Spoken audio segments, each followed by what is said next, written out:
Marcus Chen had always considered himself lucky to land a spot in the Terran exchange program. Fresh out of university with a degree in xenobiology, he jumped at the chance to live on Kepler 442b, studying alongside some of the most brilliant minds in the galaxy. What he hadn't expected was to be paired with Zara Lin, a Veltar whose species looked remarkably humanoid but possessed abilities that defied everything he thought he knew about biology. The apartment they shared in New Geneva Station was modest by human standards but luxurious by galactic ones. 2 bedrooms, a common area with a kitchen, and a bathroom that could accommodate various alien physiologies.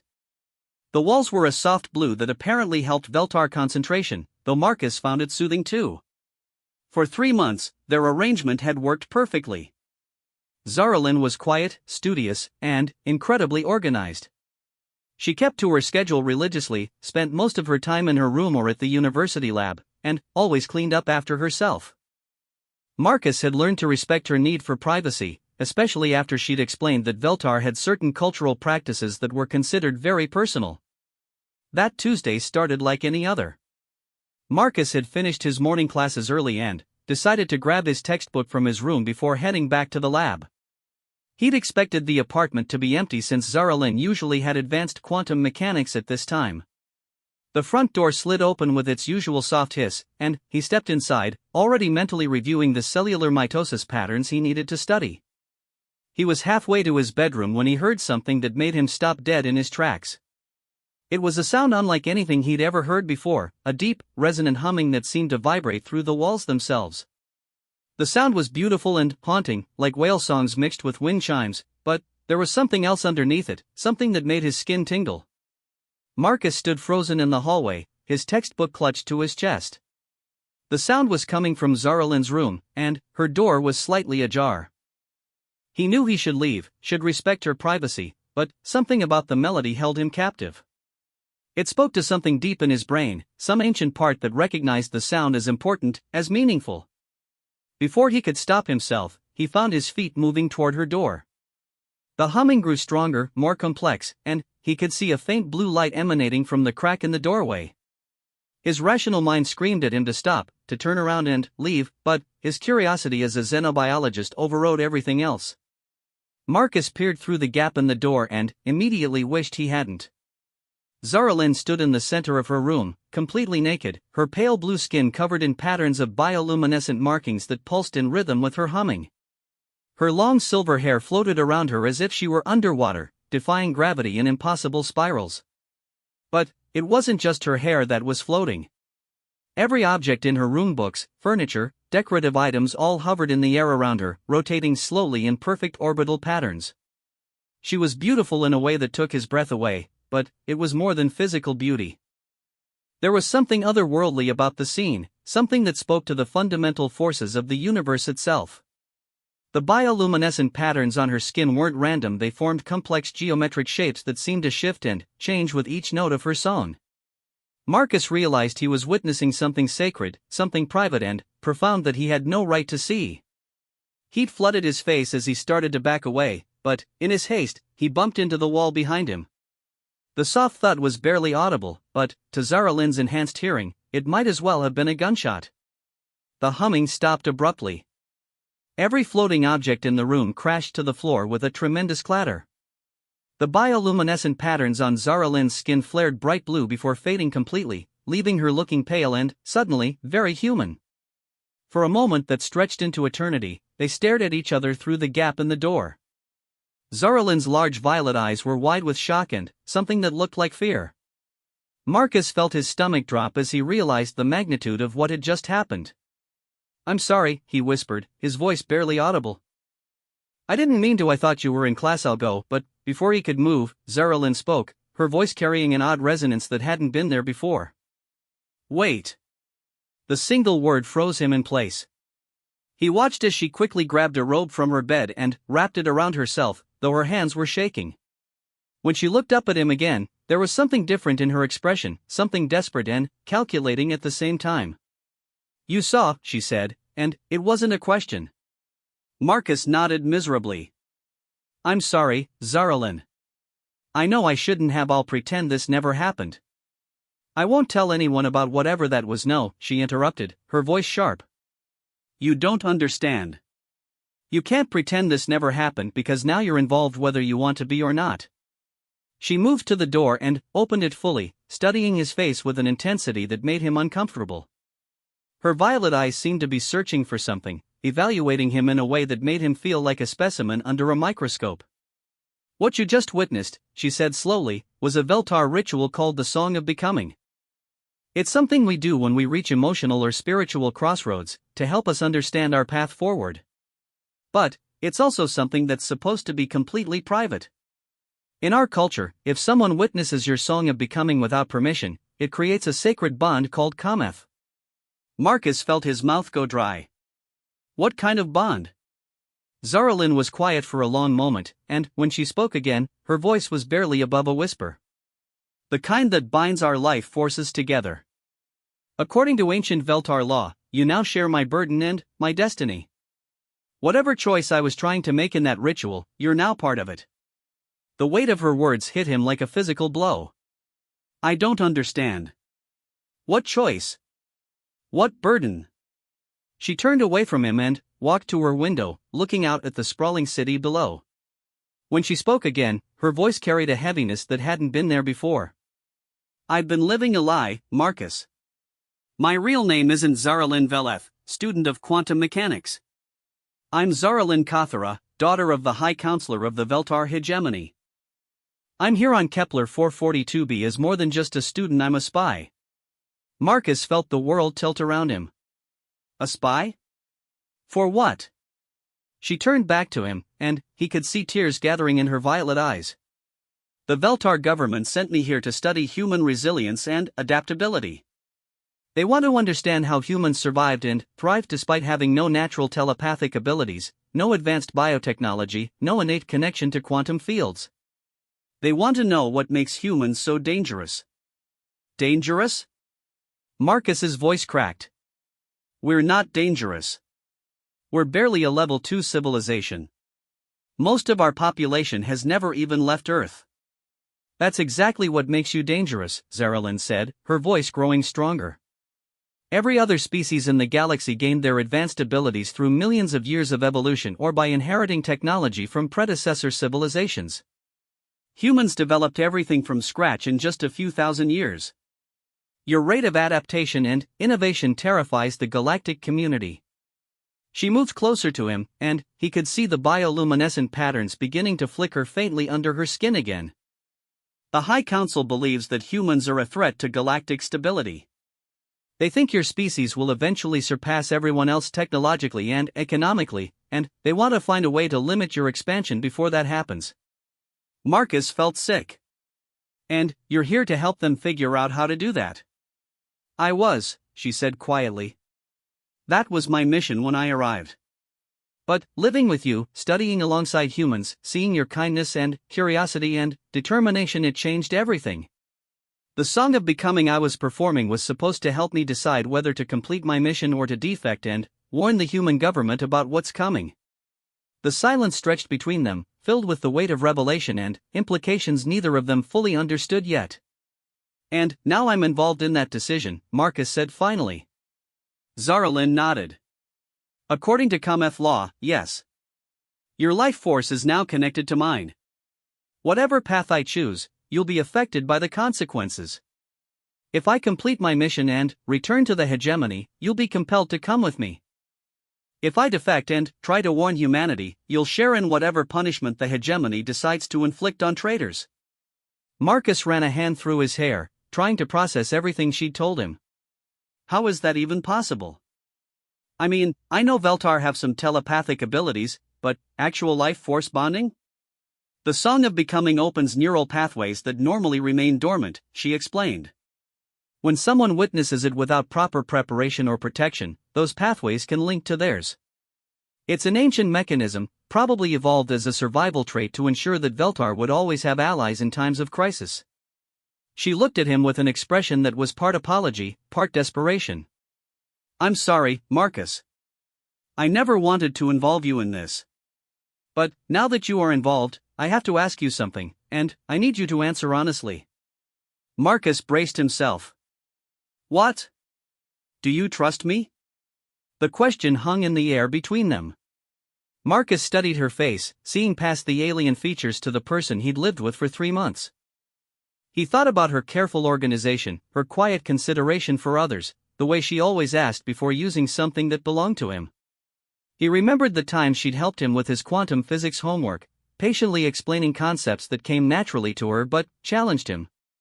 He thought about her genuine interest in human culture, the way her eyes lit up when he showed her old Earth movies or taught her card games. But he also thought about the fact that she'd been lying to him the entire time. That she'd been sent to study his species like lab rats. That she was part of a galactic conspiracy to limit human development. "I don't know," he said honestly. 3 months ago, I would have said yes without hesitation. But that was before I knew who you really are, what you're really here for. She nodded sadly. "That's fair. But let me ask you this: do you think humans deserve a chance to know what's coming? Do you think your species should have the opportunity to prepare for what the galactic community has planned?" Marcus felt a chill run down his spine. What exactly are they planning? "Economic sanctions first," she said, her voice becoming clinical, professional. "Restrictions on technology transfer, limitations on human expansion into new systems. If that doesn't work, they'll move to more direct measures. Military intervention, if necessary." Military intervention, Marcus repeated numbly. "You mean war?" "They hope it won't come to that. But, yes, if humans prove too stubborn to accept limitations, the hegemony is prepared to enforce them." Marcus thought about Earth, about his family and friends who had no idea that their entire species was being evaluated like a potential threat. He thought about the excitement in his sister's voice when she called last week to tell him about her acceptance into the Mars colony program, how proud she'd been to be part of humanity's expansion into their own solar system. "When?" he asked. "The assessment period ends in 6 months. I'm supposed to submit my final report then, along with recommendations for how to proceed. If I recommend that humans are a manageable threat, the restrictions will be minimal. If I conclude that they're too dangerous to ignore." She trailed off, leaving the implications hanging. Marcus felt anger building in his chest. "And what were you planning to recommend? Before today?" "I honestly didn't know. That's why I was performing the Song of Becoming, to find clarity." She moved closer to him, and he could smell something like ozone and wildflowers on her skin. "But seeing your reaction when you learned the truth, the way you're more concerned about your species than about what this means for you personally, it's exactly the kind of selfless thinking that makes humans so remarkable." "Don't try to flatter me," Marcus said, but there was no real anger in his voice. "If humans are so remarkable, why is the galaxy so afraid of us?" "Because remarkable can be dangerous," she said simply. "In the past 1,000 years, no species has developed faster than expected baseline projections. Every other civilization has followed predictable patterns of growth and expansion. But humans consistently exceed every model the galactic community has ever developed."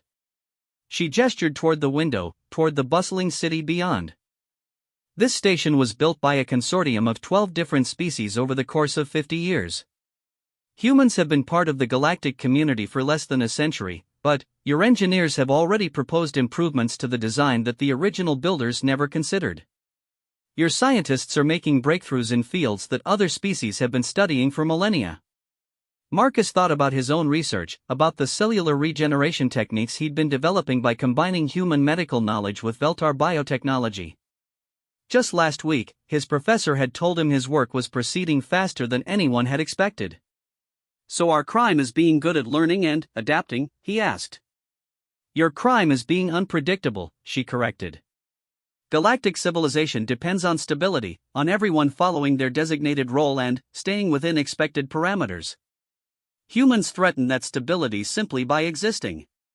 She sat down on her bed, suddenly, looking very tired and very young. "I've spent the last 3 months writing reports about human psychology, human social structures, human technological development.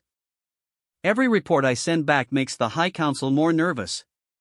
They've started asking more pointed questions about human military capabilities, about whether your species could pose a direct threat to Veltar interests." Marcus felt his stomach clench. "And what have you been telling them?" The truth. That humans are creative, adaptable, and driven by a curiosity that often overrides self-preservation instincts. That you form strong emotional bonds that motivate you to protect others even at personal cost. That you have a talent for finding innovative solutions to seemingly impossible problems. She looked up at him with an expression that was part admiration, part fear. Every positive trait I report about humans is being interpreted as a potential threat. Your creativity becomes unpredictability. Your adaptability becomes an inability to stay within assigned limits. Your protective instincts become aggressive territorial behavior. Marcus sat down heavily in the chair at her desk, his mind reeling with the implications of everything she'd told him. So what happens now? He asked. What does this cometh bond actually mean for us? It means that your neural patterns are now synchronized with mine, she explained. You'll be able to sense my emotions, and I'll be able to sense yours. If I'm in danger, you'll feel compelled to help me. If you're threatened, my body will react as if the threat were to me personally. She paused, looking uncomfortable. It also means that certain Veltar biological processes will affect you now. The bioluminescent patterns you saw, they're not just decorative. They're a form of communication, a way of expressing complex emotions and ideas that can't be adequately conveyed through spoken language. Now that we're bonded, you'll be able to understand what they mean. As if to demonstrate, faint patterns began to glow beneath her skin again, swirling in complex spirals around her arms and neck.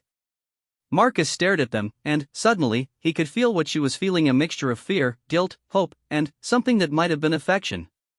That's... He started, then stopped, overwhelmed by the sensation of experiencing someone else's emotions as if they were his own. Overwhelming, I know. It takes some getting used to. The bond will strengthen over time, especially if we remain in close proximity to each other.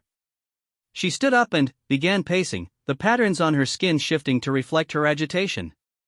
This complicates everything, Marcus. Even if I wanted to complete my mission and return to the hegemony, I can't do it now. They would detect the bond immediately, and they would want to know how it happened. When they learned that you witnessed the Song of Becoming, they would assume that I deliberately allowed it, that I'd been compromised. What would they do? Marcus asked, though he was afraid he already knew the answer. They would terminate both of us, she said bluntly. The cometh bond is considered sacred, but only when it occurs under proper circumstances. An accidental bonding with an alien would be seen as contamination, something that needs to be cleansed. Marcus felt a chill that had nothing to do with the temperature in the room. So our options are to defect together, or die together. Unless we can find a third alternative, she said, stopping her pacing to look at him directly. That's what I was going to ask you. You're a xenobiologist, someone who studies the interaction between different species. Is there any way you can think of to break or hide the cometh bond? Marcus considered the question, trying to apply his scientific training to a situation that seemed to defy everything he knew about biology and physics. I'd need to understand more about how it works, he said slowly. Is it purely neurological, or are there quantum effects involved? Are we talking about entanglement at the cellular level, or something that operates through dimensional barriers? The bioluminescent patterns on Zaralin's skin flickered with what he somehow recognized as approval. It's quantum entanglement, but not the kind your scientists are familiar with. Veltar neural tissue contains specialized cells called coneurons that exist partially in what you would call subspace. When the Song of Becoming opens the neural pathways, those cells can entangle with similar structures in nearby brains. But humans don't have coneurons, Marcus pointed out. No, but you have mirror neurons, cells that activate when you observe others performing actions. The cometh bond seems to use mirror neurons as a bridge, entangling them with coneurons through resonance frequencies created by the song. Marcus felt a spark of excitement despite the gravity of their situation. This was exactly the kind of xenobiology puzzle he'd always dreamed of working on, even if the circumstances were far from ideal. So theoretically, if we could disrupt the resonance frequency or find a way to de-entangle the neurons, we might be able to break the bond, she finished. But, Marcus, there's something else you need to know. Even if we succeed in breaking the cometh connection, you've still witnessed classified Veltar biological processes. The hegemony has strict laws about information security. Marcus felt his heart sink. Meaning? Meaning that even without the bond, they would still consider you a security risk. Once they learn that you've seen the Song of Becoming, they'll want to either recruit you or eliminate you. The weight of their situation settled over Marcus like a heavy blanket. No matter what they chose to do, his old life was over. The simple existence he'd enjoyed as a xenobiology student was gone forever, replaced by a complex web of galactic politics and ancient alien laws that he barely understood. "So what you're really asking," he said slowly, "is whether I'm willing to become a fugitive with you, or whether I'd prefer to try to break the bond and hope the hegemony doesn't decide I'm too dangerous to live." Zaralyn nodded, her expression grave. "That's exactly what I'm asking. And I need an answer soon, because my next scheduled contact with the hegemony is in 72 hours. If I miss that contact without explanation, they'll send agents to investigate."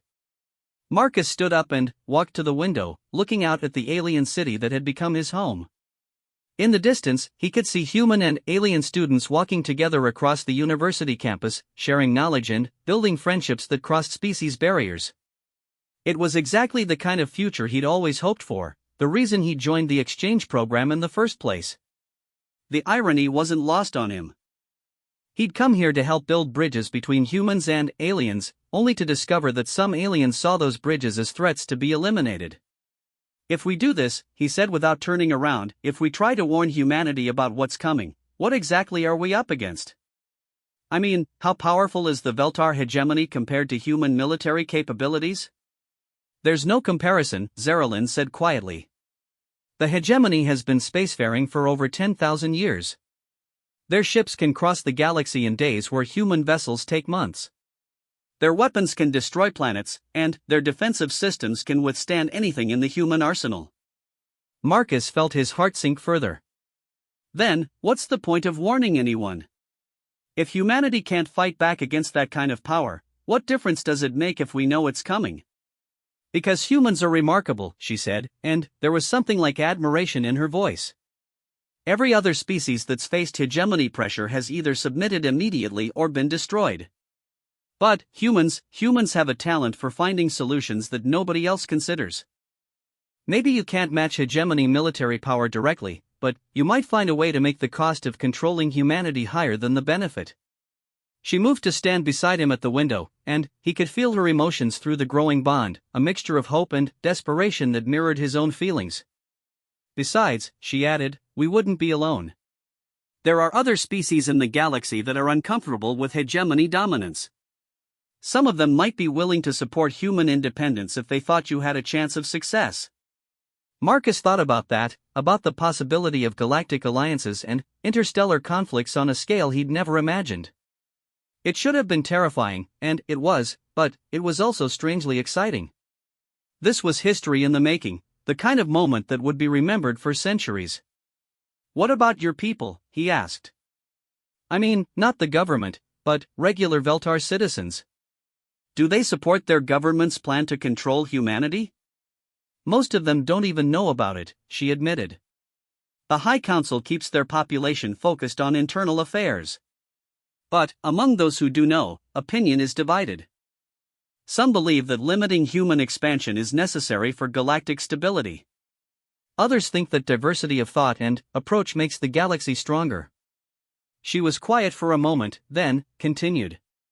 "My own family is split on the issue. My father, the High Counselor, believes that humans represent a fundamental threat to the natural order. My mother thinks he's being short-sighted and paranoid. My sister—" She paused, a flicker of pain crossing her features. "My sister thinks humans are fascinating and wants to study your literature and art. She's been asking me to arrange a cultural exchange program." Marcus felt a pang of sympathy for her. The decision she was facing wasn't just about politics and survival, it was about betraying her family and her species for the sake of people she'd only known for a few months. "This must be incredibly difficult for you," he said. "It is," she admitted. "But that's why I was performing the Song of Becoming. I needed clarity about what was right, not just what was easy." She turned to face him directly, and he could see the bioluminescent patterns pulsing gently beneath her skin, conveying emotions too complex for words. And, now that you're part of the decision, I find myself even more convinced that the High Council is wrong about humanity. You've learned that your entire species is being evaluated as a threat, that your life will never be the same regardless of what we choose, and your first concern is still for others rather than yourself. Marcus considered that. She was right, his first instinct had been to worry about his family, about humanity as a whole, rather than about his own safety. But, wasn't that just natural? Any decent person would react the same way, he said. Would they? She asked. When I first learned about my assignment to study humans, I researched how other species typically respond to existential threats. Most individuals prioritize their own survival above group welfare. It's a basic evolutionary drive. But humans consistently demonstrate willingness to sacrifice personal safety for abstract principles or for the welfare of others they'll never meet. She gestured toward the campus beyond the window. Every day, I watch human students here pushing themselves to their limits, not for personal glory but because they believe their work might help solve problems back on Earth. I've seen them share their research freely with alien scientists, even when doing so might eliminate their competitive advantage. Marcus thought about his own motivations for joining the exchange program. She wasn't wrong. He'd come here not just to advance his own career, but because he genuinely believed that cooperation between species would benefit everyone. Is that really so unusual? He asked. It's unprecedented, she said firmly. Every other species develops strong in-group loyalty and cooperation, but extends that cooperation to outsiders only when there's clear mutual benefit. Humans seem to have an instinct for cooperation that extends beyond your own species' boundaries. She moved closer to him, and he could feel her emotions more clearly now, a complex mixture of wonder, fear, and something that might have been hope.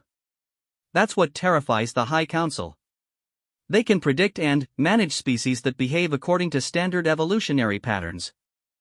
But humans keep acting in ways that don't fit the models.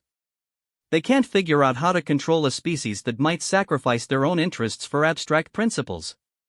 Marcus felt a surge of something that might have been pride, but it was quickly overwhelmed by the magnitude of what they were facing. So what do we do? He asked. Even if we decide to warn humanity, how do we do it? Who would believe us? And how do we stay alive long enough to make it matter? I've been thinking about that, she said. There's a human professor here on Kepler 442b, Dr. Sarah Chen. She's been conducting research into human psychological resilience, and she has connections to the Earth Defense Council. If anyone might be willing to listen to our story and take appropriate action, it would be her. Marcus felt a jolt of recognition. Dr. Chen is my academic advisor. But she's also my aunt. Zara Lynn's eyes widened. Your family connection might actually help us. She would have more reason to trust you, and more motivation to act on the information we provide. Or she might think I'd been brainwashed by my alien roommate, Marcus pointed out. This is all going to sound pretty insane to someone who doesn't know about cometh bonds and galactic conspiracies. Which is why we need to provide proof, she said. I have access to some of my mission files, communication logs with my handlers on the Hegemony homeworld. It's not everything, but it should be enough to convince a reasonable person that the threat is real. Marcus nodded slowly, beginning to see the outline of a plan forming. We'd need to be careful about how we approach her. If she reports our conversation through official channels, word could get back to hegemony agents embedded in the human government. Are there hegemony agents in the human government? Zara Lynn looked alarmed. I don't know, Marcus admitted. But if the hegemony has been planning this for months, they would want to have intelligence sources in place. It's what humans would do in their situation. She nodded grimly. You're probably right. Which means we need to approach your aunt carefully, make sure she understands the need for secrecy before we reveal too much. They stood together in comfortable silence for a few moments, both lost in thought. Marcus found himself studying the patterns flowing beneath her skin, beginning to recognize emotional nuances that he hadn't noticed before. The bond between them was definitely strengthening, and, while the sensation was still strange, it was no longer overwhelming. Zara Lynn, he said finally, there's something I need to ask you. What? When you decided to perform the Song of Becoming, were you hoping I would interrupt you? The patterns on her skin flared brighter for a moment before settling into what he somehow recognized as embarrassment. Not consciously, she said. But I had been thinking about you a lot lately. About your curiosity and your kindness, and how different you were from what I'd been taught to expect from humans. It's possible that some part of me wanted you to become involved in my decision. Marcus felt his cheeks grow warm. Why? Because I trust you, she said simply. In 3 months of living together, you've never once made me feel like a specimen to be studied. You've treated me like a person, even when I was obviously different from you. I think I wanted someone I trusted to share the burden of this choice. The honesty in her voice made something twist in Marcus's chest. He'd grown fond of his quiet roommate over the past months, but he was beginning to realize that his feelings might be more complex than simple friendship. For what it's worth, he said, I'm glad it was me who walked in on you instead of someone else. This is important enough to be worth the risk. She smiled at him, the first genuine smile he'd seen from her since this whole conversation began. Thank you, Marcus. I know this isn't what you signed up for when you joined the exchange program. No, he agreed, but it might be what I was meant for. The bioluminescent patterns on her skin pulsed with what he recognized as gratitude and affection, and he felt an answering warmth in his own chest that had nothing to do with their neural bond. Whatever happened next, whatever dangers they would face in the days and weeks to come, they would face them together. And, for the first time since he'd accidentally witnessed her song of becoming, Marcus felt like that might be enough. Dr. Sarah Chen had always prided herself on being unflappable. 20 years of academic research, including 15 years studying alien psychology and human adaptation patterns, had taught her to expect the unexpected. But nothing had prepared her for the conversation she was having with her nephew and his Veltar roommate in her private office. Let me make sure I understand this correctly, she said, leaning back in her chair and studying the two young people sitting across from her desk. Zara Lynn, you're claiming to be the daughter of High Counselor Kothara, sent here to evaluate humanity as a potential threat to galactic stability. And, Marcus, you accidentally witnessed some kind of sacred Veltar ritual that has created a mystical bond between the two of you. Marcus shifted uncomfortably in his seat. I know how it sounds, Aunt Sarah, but, Dr. Chen, Sarah interrupted gently. In this office, I'm Dr. Chen, not your aunt. This conversation is too important for family dynamics to interfere. She turned her attention to Zara Lynn, noting the tension in the young Veltar's posture and the faint patterns of light that were flickering beneath her skin. Those bioluminescent displays, Sarah said, pointing to the patterns. I've read about them in the literature, but I've never seen them in person. They're supposed to be largely involuntary, reflecting genuine emotional states that are difficult to fake. Zara Lynn nodded. That's correct. The patterns you're seeing now indicate anxiety, determination, and hope, I think would be the closest human equivalent. And, according to your culture, Marcus can now interpret those patterns due to this Kameth bond? Yes, Zara Lynn said. Though his understanding is still developing. The bond will strengthen over time. Sarah made a note on her tablet, then looked up at Marcus. And, you can actually sense her emotions directly? Marcus hesitated, then nodded. It's subtle, but yes. Right now I can feel that she's nervous about whether you'll believe us, but also relieved to finally be telling someone the truth. Sarah studied his face carefully. Her nephew had always been honest to a fault, but the story they were telling stretched credibility to its limits. On the other hand, the details were too specific and too consistent with what she knew about Veltar biology to be easily fabricated. Zara Lynn, she said, you mentioned that you have communication logs with your handlers. May I see them? Zara Lynn produced a small device that looked like a cross between a tablet and a crystal. This is a hegemony communication array, she explained. It uses quantum entanglement for instantaneous transmission across galactic distances. The logs are encrypted, but I can provide translation. She activated the device, and Sarah watched as alien text scrolled across its surface. Zara Lynn touched various symbols, and the text was replaced by English translations. This is my most recent communication with Sub-Commander Velith, my handler, Zara Lynn explained.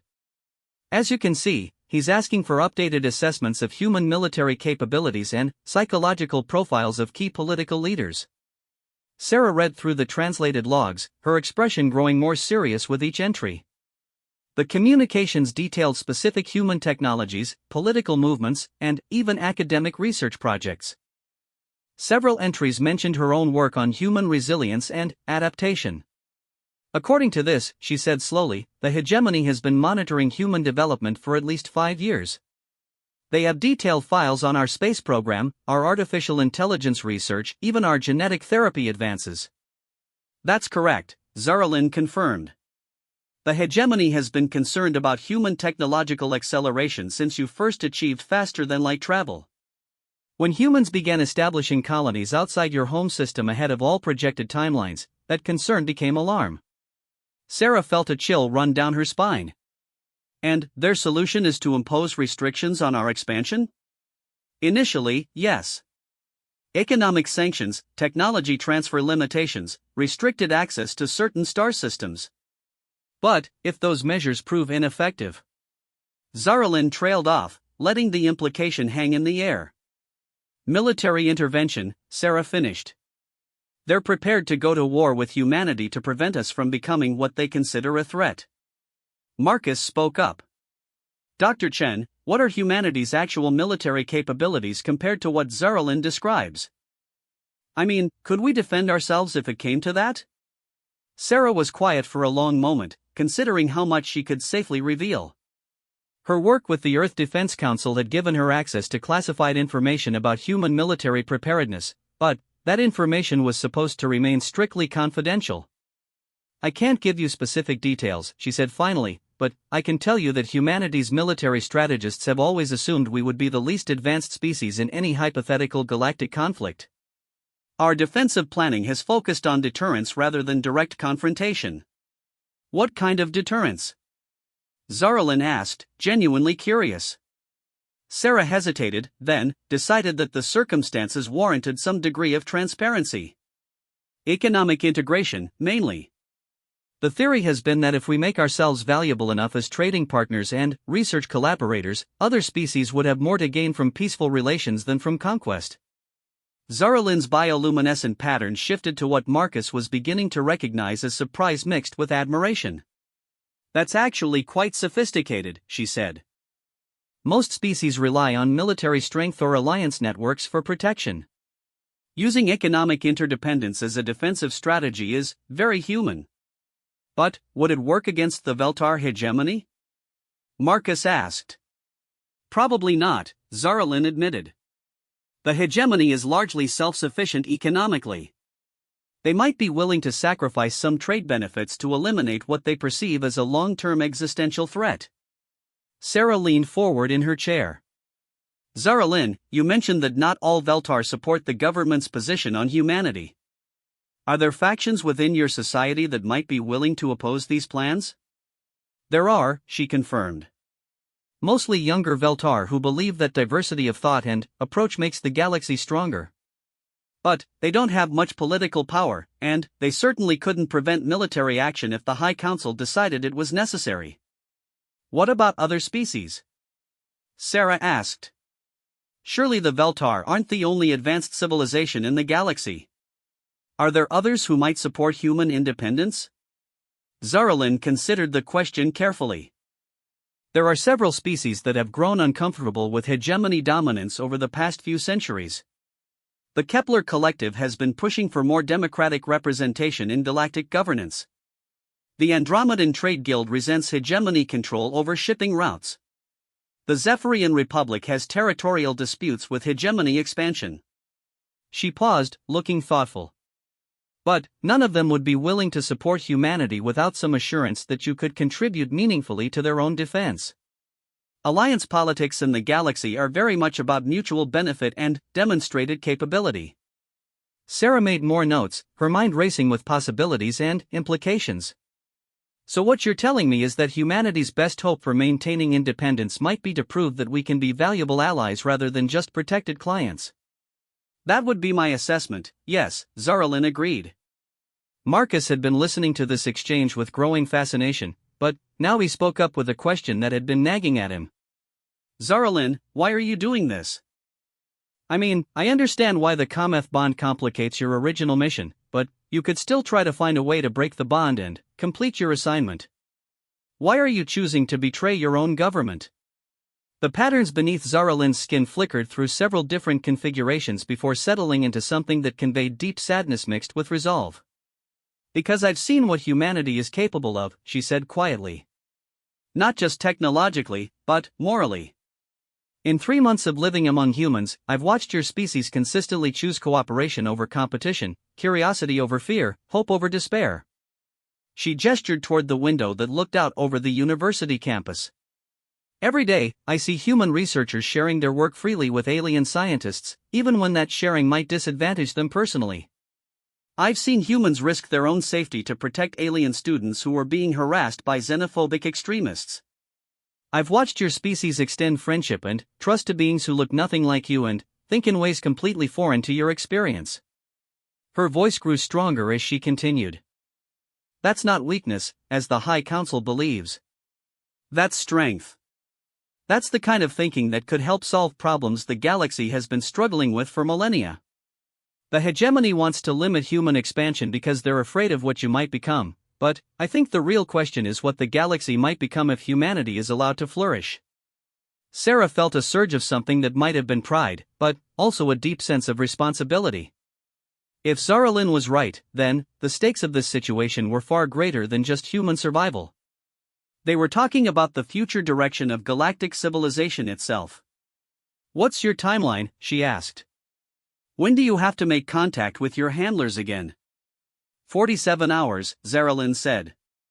If I miss that contact, or if my responses seem suspicious, they'll send agents to investigate. And how long do we have before they expect your final report? 5 months and 3 weeks. But if they detect the Cometh bond, or if they have any reason to suspect that I've been compromised, they could move up their timeline significantly. Sarah nodded grimly. So we need to act quickly, but we also need to be extremely careful about who we trust and how we proceed. She stood up and began pacing behind her desk, her mind working through various possibilities and scenarios. Marcus, you mentioned earlier that there might be hegemony agents embedded in the human government. Do you have any evidence for that, or is it just speculation? Just speculation based on what I do in their situation, Marcus admitted. But, given how detailed their intelligence seems to be about our political and military leadership, it seems like a reasonable assumption. Unfortunately, I think you're right, Sarah said. Which means we can't go through normal diplomatic or military channels without risking exposure. She stopped pacing and turned to face them both. I think our best option is to work through unofficial networks. I have contacts in the research community who might be able to help us gather more information and identify potential allies without alerting anyone who might be compromised. What kind of allies? Zaralyn asked. Other xenobiologists, first of all. People who might be able to help us understand the Cometh bond and possibly find ways to conceal it from hegemony detection. But also political scientists, economists, military strategists, anyone who might be able to help us develop a comprehensive response to this threat. Marcus felt a flicker of excitement. You're talking about putting together an unofficial advisory group. Exactly. People who can work on different aspects of the problem without necessarily knowing the full scope of what we're dealing with. We compartmentalize the information to minimize risk while still making progress toward solutions. Zaralyn's pattern shifted to something that Marcus recognized as cautious optimism. That could work, but we'd need to be very careful about operational security. The hegemony has sophisticated monitoring capabilities, and if they detect unusual patterns of communication or research, they might investigate. What kind of monitoring are we talking about? Sarah asked. Quantum communications monitoring, mainly. They can detect unusual patterns of information flow, especially if multiple parties are researching related topics simultaneously. They also monitor for specific keywords and concepts that might indicate awareness of classified hegemony operations. Sarah frowned. That's going to make coordination more difficult. How do we organize a research effort without creating detectable patterns? Marcus had been thinking about this problem, and he had an idea. What if we don't coordinate directly? What if we instead create a research framework that would naturally lead people to investigate the right questions without them knowing why? Both Sarah and Zaralyn looked at him curiously. I'm thinking about something like a symposium or conference, he explained. Academic conferences happen all the time, and they naturally bring together researchers from different fields to discuss related topics. If we organized something like the future of interspecies relations or galactic economic integration, we could structure the program to encourage research into exactly the areas we need people to investigate. Sarah's eyes lit up. That's actually brilliant. Academic researchers are always looking for new angles on their work, especially if there's potential for publication or grant funding. We could seed specific research questions without revealing why they're important. And academic conferences are so common that they wouldn't trigger any monitoring algorithms, Zaralyn added. The hegemony might notice if 50 researchers suddenly started investigating human military capabilities, but they wouldn't think twice about an academic conference on interspecies relations.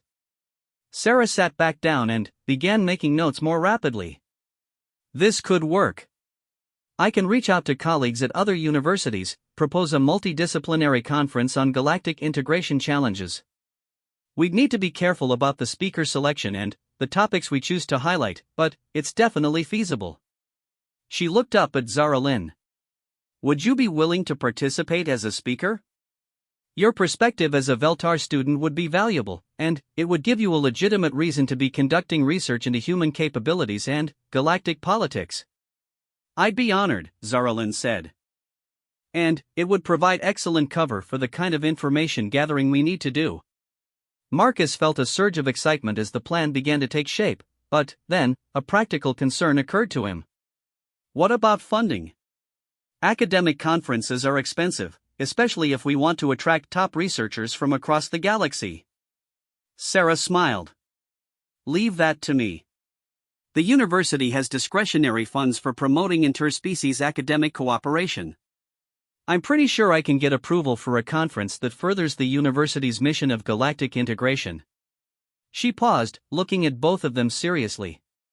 But I want to make sure we're all clear about what we're committing to here. If we do this, if we start building a network of researchers and activists working on this problem, we're crossing a line. We'll be operating outside official channels, potentially undermining government policy, definitely taking significant personal risks.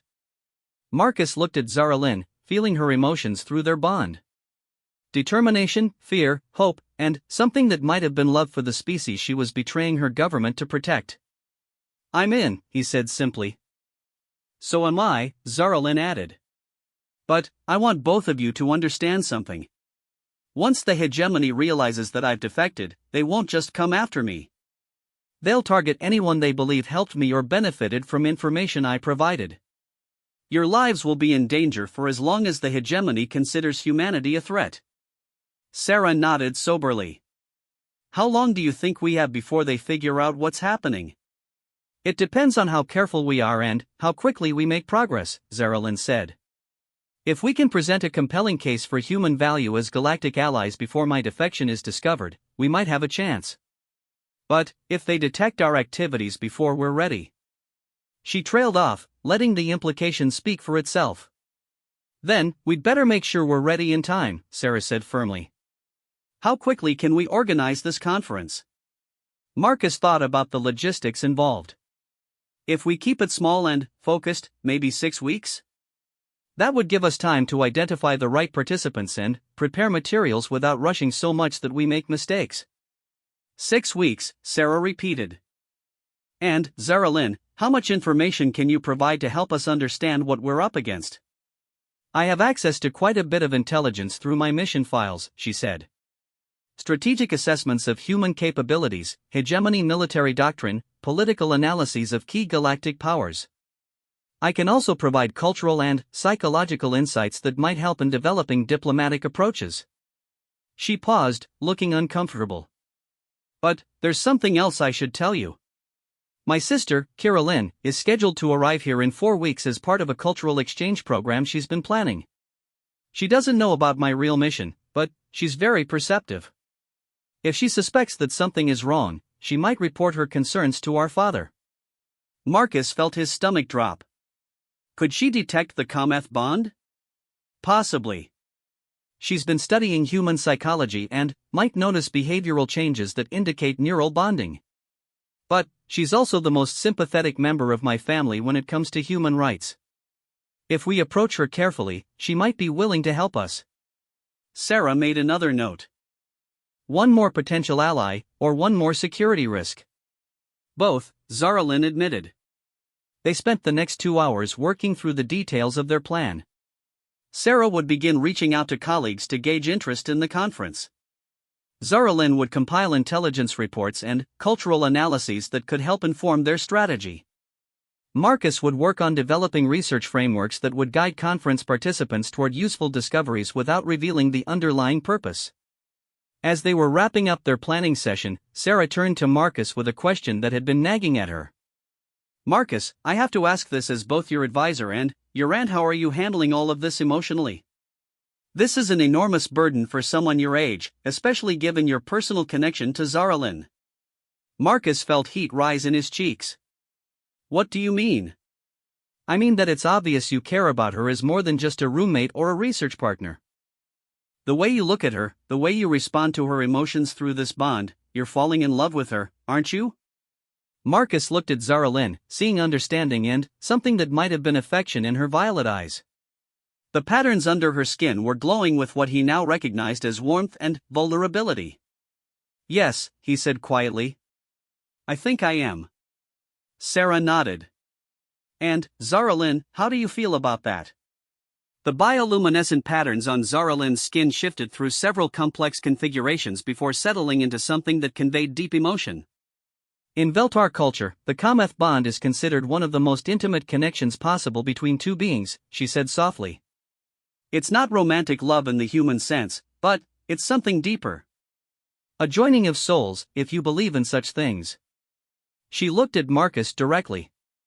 I care about you more than I ever expected to care about anyone, especially someone from another species.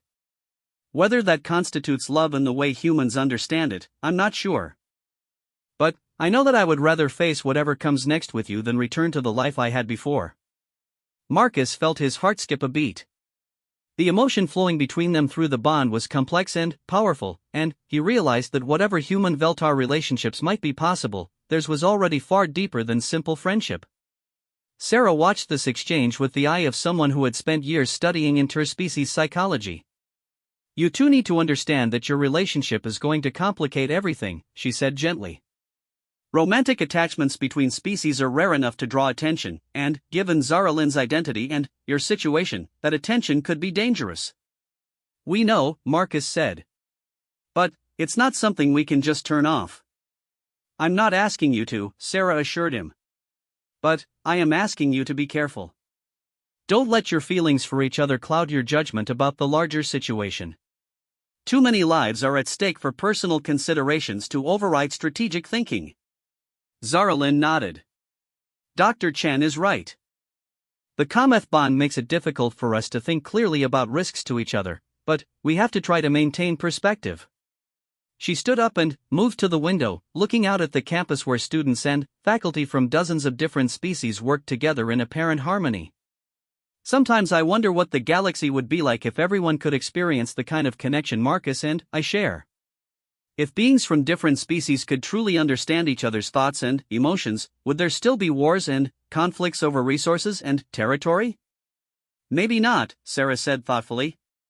But there would probably be new kinds of conflicts over privacy and autonomy. Humans value individuality and personal freedom very highly. Many people would consider forced emotional sharing to be a violation of their basic rights. Marcus joined Zaralyn at the window. Is that how you see the bond? As a violation of your privacy? No, she said immediately. But that might be because Veltar culture is more communal than human culture. We're raised to share thoughts and emotions with family members from an early age. The Cometh bond feels natural to me in a way it might not to a human. She turned to look at him. Do you feel like your privacy has been violated? Marcus considered the question seriously. The bond did mean that he could no longer hide his emotions completely, and that his thoughts and reactions were influenced by Zaralin's feelings in ways he didn't fully understand. But, rather than feeling violated, he found the connection comforting, like having a constant companion who understood him on a level that went beyond words. "No," he said finally. "It feels like coming home to a place I didn't know I'd been looking for." The patterns on Zaralin's skin brightened with what he recognized as joy and relief. Sarah watched this exchange with growing understanding. Whatever practical complications their relationship might create, it was also clearly a source of strength for both of them. And, given what they were about to attempt, they would need all the strength they could find. "All right," she said, standing up and moving to her desk. "Let's get to work. We have 6 weeks to organize a conference, build a network of allies, and develop a strategy for preserving human independence. And we have to do it all without alerting the most powerful military force in the galaxy." She looked at Marcus and Zaralin, seeing determination and hope in their faces despite the enormous challenges ahead. "If we can pull this off," she said, "it could change everything. Not just for humanity, but for how species relate to each other throughout the galaxy." Marcus felt Zaralin's hand slip into his, and through their bond he sensed her agreement and resolve. "Then, let's make sure we pull it off," he said. And, for the first time since this whole adventure began, Marcus truly believed they might have a chance. 6 weeks had never felt so long and so short at the same time. Marcus stood in the main auditorium of the Kepler 442b University Convention Center, watching as delegates from 17 different species took their seats for the opening session of the Conference on Galactic Integration and Cooperative Development. The auditorium was a marvel of engineering, designed to accommodate the diverse physical needs of various alien species, with adjustable atmosphere controls, multiple gravity zones, and seating that could adapt to everything from humanoid forms to the crystalline structures of the Silicate Consortium representatives. Dr. Sarah Chen had outdone herself in organizing the event. What had started as a desperate plan to gather information and build alliances had transformed into one of the most prestigious academic conferences of the year. Researchers, diplomats, and policy experts from across the galaxy had responded to the call for papers on topics ranging from economic integration models in multi-species societies to conflict resolution in resource allocation disputes. The fact that they'd managed to attract such high-profile attendees was a testament to both Sarah's reputation in the academic community and the genuine hunger for fresh thinking on galactic governance issues. Marcus watched as Zaralin took her place on the opening panel, her appearance subtly altered by holographic projectors that disguised her true identity. To the audience, she appeared to be Zaralin Veleth, a graduate student in quantum mechanics with an interest in interspecies cooperation. Only a handful of people in the auditorium knew her real identity or the true purpose behind the conference. Over the past 6 weeks, their small conspiracy had grown carefully and strategically. Sarah had reached out to trusted colleagues, each recruited for specific expertise without being told the full scope of what they were working toward. Dr. Kamal Hassan, a military historian from Earth, had been brought in to analyze galactic defense patterns. Professor Xi Yandar of the Andromedan Trade Guild had agreed to speak on economic interdependence models. Commander Elena Vasquez, recently retired from the Earth Defense Corps, had quietly attended planning meetings to provide strategic military insights. Most importantly, they had managed to establish contact with representatives from several species that had grown uncomfortable with Veltar hegemony dominance. The Kepler Collective had sent a full diplomatic delegation. The Zephyrian Republic had dispatched their top xenosociologist. Even the notoriously reclusive quantum monks of Arcturus had sent an observer. What none of the attendees knew was that every session, every panel discussion, every informal networking event had been carefully designed to move them toward specific conclusions about the value of human participation in galactic civilization and the dangers of allowing any single species to dominate interstellar affairs. Marcus felt a familiar flutter of nervousness through his bond with Zaralin as she prepared to deliver her opening remarks. Over the past weeks, their connection had deepened significantly, to the point where they could sometimes share actual thoughts rather than just emotions. It had taken some getting used to, but Marcus had come to appreciate the constant sense of companionship and understanding that the bond provided. "Ladies, gentlemen, and esteemed beings," Zaralin began, her voice carrying clearly through the auditorium's translation systems, "I want to thank you all for attending this conference on what I believe to be one of the most important questions facing galactic civilization: how do we balance the need for stability and order with the benefits of diversity and innovation? Marcus watched the audience carefully, noting the range of reactions. The Veltar delegates looked politely interested but slightly skeptical. The Kepler collective representatives were leaning forward, clearly engaged. The humans in attendance were hanging on every word, recognizing the importance of this moment even if they didn't understand all the implications. For too long, Zaralin continued, galactic policy has been based on the assumption that stability requires conformity, that peace can only be maintained if all species follow predictable patterns of development and expansion. But what if that assumption is wrong? What if diversity of thought and approach actually makes us stronger, more resilient, more capable of solving the complex challenges that face us all? Dr. Chen, watching from the back of the auditorium, felt a surge of pride and anxiety. Zaralin was walking a fine line, making her points forcefully enough to influence the audience without saying anything that would immediately alert any hegemony agents who might be present. Over the next 3 days, session by session, the conference participants were exposed to carefully crafted arguments about the value of human innovation, the dangers of hegemonic control, and the benefits of genuine multi-species cooperation. Dr. Hassan presented his analysis of historical patterns in galactic conflicts, noting that periods of greatest peace and prosperity had coincided with increased diversity in galactic leadership. Professor Xiyandar discussed economic models that showed how restrictions on any one species' development ultimately damaged the economic prospects of all species. Commander Vasquez, speaking ostensibly about theoretical defense scenarios, outlined strategies that could make conquest of any advanced species prohibitively expensive. But it was on the third day that everything changed. Marcus was in the hallway outside the main auditorium, reviewing his notes for the afternoon panel on technological innovation and galactic security, when he felt a sudden spike of alarm and fear through his bond with Zaralin. He looked around quickly and spotted her across the hall, in conversation with a tall Veltar female whose silver hair and violet eyes marked her as closely related to Zaralin. Kirillin Kathara had arrived on Kepler 442b 2 days earlier than scheduled. Marcus moved closer, trying to appear casual while positioning himself to overhear their conversation. Through the bond, he could feel Zaralin's desperate attempt to maintain her cover while dealing with her sister's unexpected presence.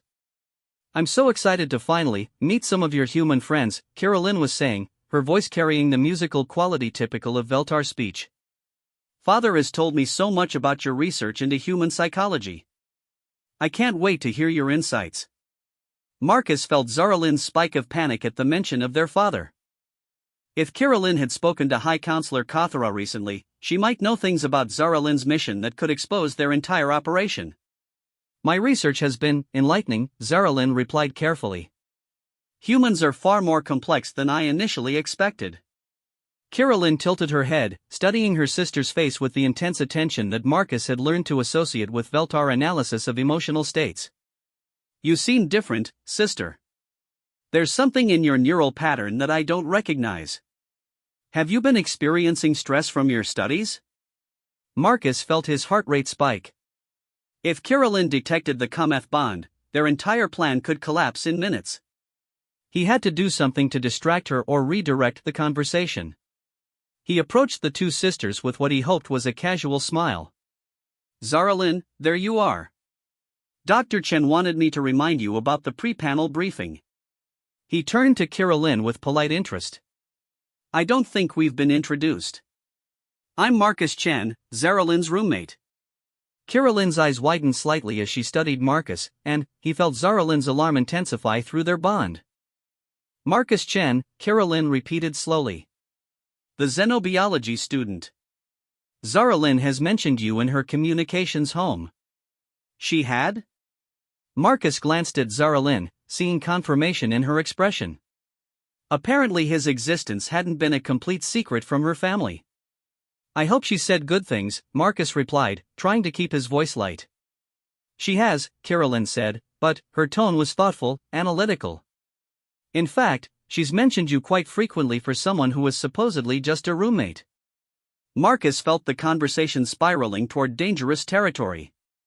Through the bond, he sensed Zaralin's growing desperation and her mental struggle to find a way out of this situation. That's when Dr. Chen appeared, as if summoned by their collective anxiety.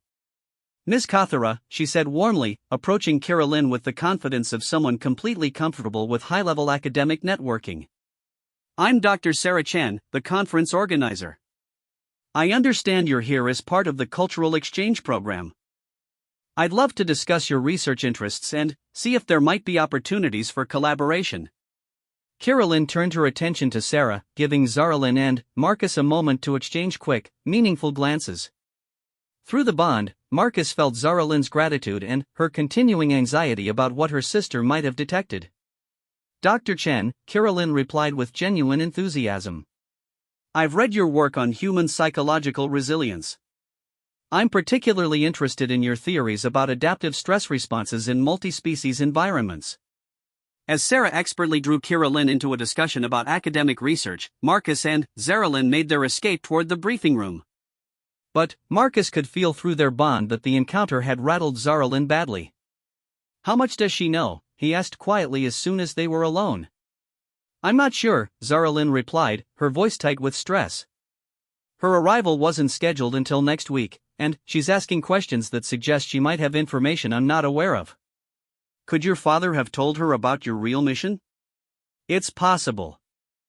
Carolyn is being considered for diplomatic training, and father sometimes involves her in policy discussions to assess her judgment." Zaralyn paused, looking troubled. "But there's something else.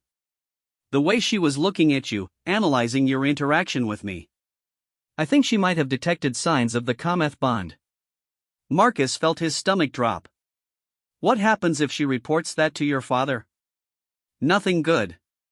At best, father would recall me immediately and demand a full explanation. At worst." She trailed off, but Marcus could feel her fear through the bond. "At worst," he pressed. "At worst, he would assume I'd been completely compromised and send a military team to extract me. And eliminate anyone who might have been exposed to classified information." The implications hit Marcus like a physical blow.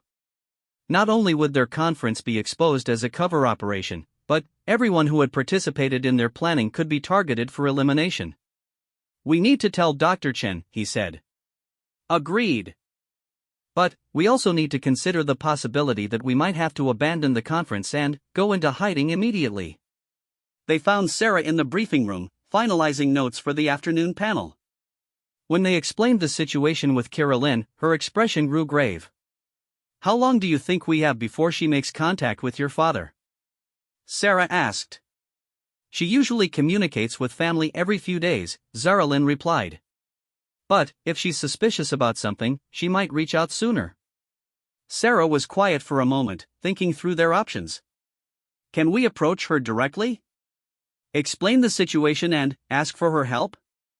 "That's incredibly risky," Zaralyn said. "If she doesn't agree to help us, we've exposed everything for nothing. And if she reports our approach to father, it would confirm his worst suspicions about my loyalty. But if she's as sympathetic to human rights as you've suggested, she might be willing to listen," Marcus pointed out. Through their bond, he felt Zaralyn's internal struggle. She was weighing years of family loyalty against her growing conviction that the hegemony's plans for humanity were wrong. "There's something else," she said finally. "Carolyn has always been the idealistic one in our family. She genuinely believes in the principles of galactic cooperation and species equality that the hegemony claims to support. If we could show her evidence that father's policies contradict those principles, she might be willing to help us," Sarah finished. "Or at least refrain from reporting what she's observed." Marcus felt a spark of hope through the bond. "It's worth a try. But how do we approach her without making her suspicious?" "Leave that to me," Sarah said. "I'll invite her to a private dinner tonight, ostensibly to discuss her research interests. You two can join us, and we can gradually steer the conversation toward the broader issues we're addressing here." That evening, Marcus found himself sitting in Dr. Chen's private dining room, sharing a meal with two Veltar sisters and his academic advisor, trying to figure out how to reveal a galactic conspiracy without sounding completely insane. Carolyn had proven to be charming dinner company, engaging enthusiastically in discussions about human culture and sharing fascinating insights about Veltar society. But Marcus could see her sharp intelligence at work, the way she analyzed every comment and gesture for deeper meaning. I have to say, Carolyn said as they finished the main course, this conference has been fascinating from an anthropological perspective. The range of species represented, the topics being discussed, it's almost as if you're trying to address some specific crisis in galactic relations. Sarah exchanged a meaningful glance with Marcus and Zaralyn.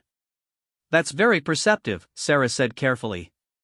In a sense, we are trying to address a crisis, though it may not be the kind you're thinking of.